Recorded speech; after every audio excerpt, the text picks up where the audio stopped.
Katika kuendelea kuboresha utoaji wa huduma kwa wananchi, Tume ya Usuluhishi na Uamuzi CMA imeanzisha mfumo mpya wa kidijitali wa usajili na usimamizi wa mashauri ya usuluhishi na uamuzi unaojulikana kama e-Utatuzi. Mfumo huu unamwezesha mdau kufungua shauri la mgogoro wa kazi na kufuatilia mwenendo wake kupitia kifaa chochote chenye internet, ikiwemo simu janja, kompyuta mpakato au kishkwambi. Kuanzishwa kwa mfumo wa e-Utatuzi ni utekelezaji wa ahadi iliyotolewa na Mheshimiwa Daktari Samia Suluhu Hassan, Rais wa Jamhuri ya Muungano wa Tanzania, wakati wa maadhimisho ya Siku ya Wafanyakazi Duniani iliyofanyika mkoani Singida mwaka 2025.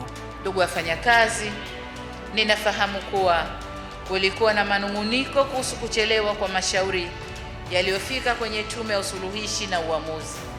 Ili kuleta ufanisi, serikali imeandaa mfumo wa kielektroniki eCMS unaolenga kuimarisha shughuli za Tume ya Usuluhishi na Uamuzi inayohusika na migogoro ya kikazi kwa njia ya kidijitali.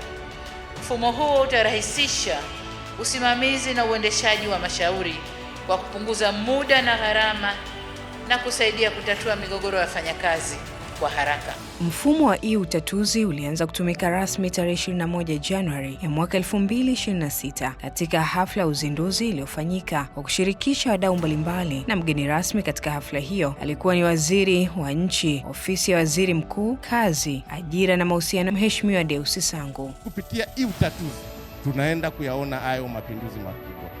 Kwanza, kupunguza kwa gharama.